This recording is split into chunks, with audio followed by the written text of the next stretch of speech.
Page 26. Listening. Exercise 2. Extract 1. You hear part of an interview with a tour operator discussing a museum dedicated to Native Americans. So, what can a tourist expect from your tours? A real busy day. One of our most popular is the Museum of the Native American. Did you know that exhibits there were put together with collaboration from 24 different tribes and native communities? And I have to say, a museum like this should have been created long ago to recognize the contributions Native people have made to contemporary American culture and art. And judging by the number of tourists, people agree with me. But I suppose a museum like this takes a long time to set up. That's true. I believe it started back in the early 1990s, when talks began with Native communities, and this led to the museum's charter. Which is? It's called The Way of the People, and that should give you a clue. It represents the involvement of these different communities. It's not just about exhibits. It's about actively showing visitors how the Native Americans lead their lives through the recreation of different environments. A forest, a cropland. Extract 2. You hear two people talking about a town fair. Did you read what the newspaper said about that town fair we went to? Didn't it say it was the largest one in its history? Nearly 2,000 people or something. I remember when it was quite small. Me too.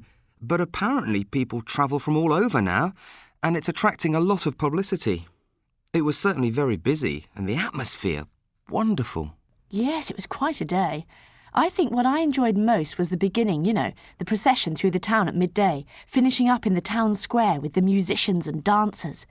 And then there was that fantastic concert in the evening. Not quite my cup of tea, but the fairground, there were so many different rides. Great fun for the kids and the adults. And those stalls selling local crafts and the food stalls were excellent value for money. I think what really impressed me is that all the money raised goes straight back to charities in the town or the area. Absolutely. It's a win-win situation for everyone. Extract 3.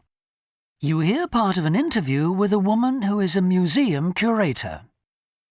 One question I'd put to you is why artefacts of national importance should be housed in other countries. There are people, myself included, who would argue that they should be returned to their country of origin. I think that's a rather short-sighted view. If that were to happen, we would only ever learn about our own history. We'd become insular and less able to understand other nationalities and cultures. But what if that country wants them back? In some cases, it might be the right thing to do, but let's face it.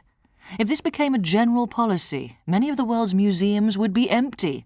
Hardly an encouragement for anyone to go to them. So, how do you view your role as a museum curator? I think I've always looked upon it as a means of bringing the past alive. It's all too easy to regard history as being something in a textbook.